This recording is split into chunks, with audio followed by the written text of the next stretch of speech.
Hello there everyone, my name is Hardy Arty. Welcome to my CPR and first aid instructional videos. Every week I will be posting videos on different segments according to both what is taught by the American Red Cross and adding my own personal touches from experience. This is not meant to replace an actual CPR class, but just a fun way to guide you and keep you up to date while learning how to save a life. My videos will cover a variety of topics, from the lay responder to the healthcare provider. We will learn new skills like how to bandage a wound, how to help our child after a burn, and what to say when you need to call 911. I encourage everyone to post their comments and questions as I will be answering them in future episodes. So this is how the classes will be conducted. I will be posting the title of each video at the top up there, and will be showing you videos and my course material in the projector screen right over there. So sit back, relax, and I hope you enjoy. As you can see, today we will be learning what to carry in our family first aid kits at home. Many of you might think you are okay with just a few band-aids and antibiotic ointment, but what if something happens like your child burns themselves on a stove? We need to be ready for anything that might happen. Your first step is to download the first aid app from the American Red Cross.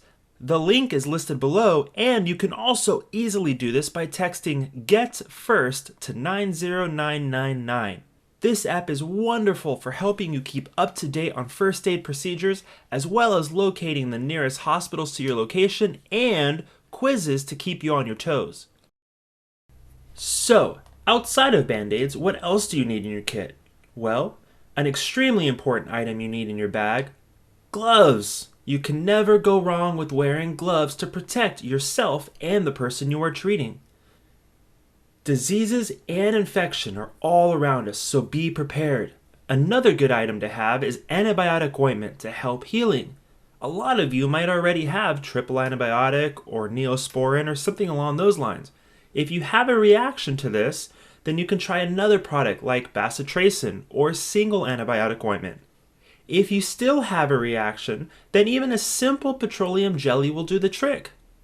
You should also get a box of gauze pads for those larger cuts when a simple band-aid won't do. I personally recommend that you also purchase a box of non-stick pads that you can apply directly to wounds, because sometimes those gauze pads can stick to your wound and you'll have a hard and painful time getting them off.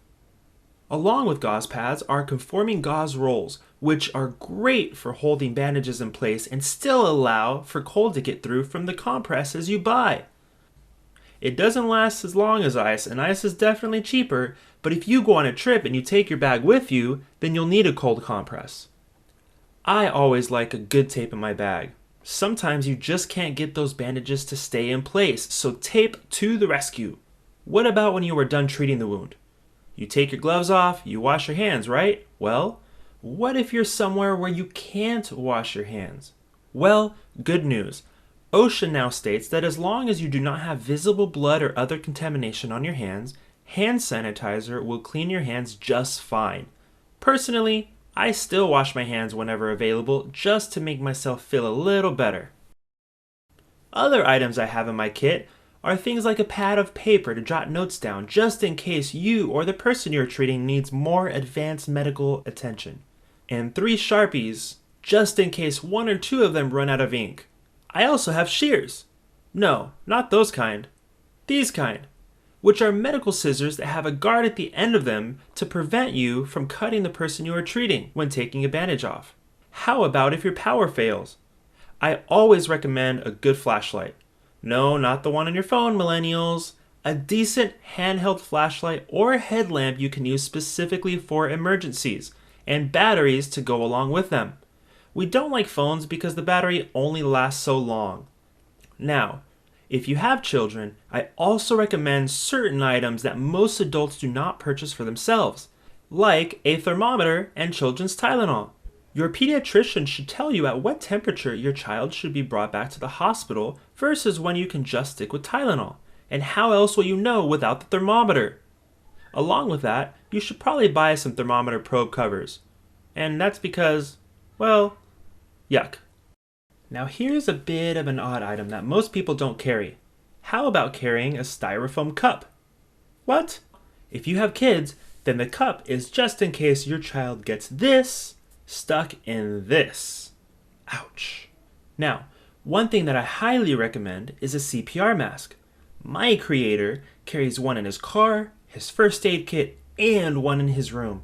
These are great to have around to help protect yourself and the person who you're providing CPR to. These are just a few of the basic items to carry in your first aid kit. I also recommend that you have a list of your emergency contact numbers, hospitals, doctors' names, and some extra cash just in case of a real emergency. If you have any questions you would like answered in future videos, please comment below.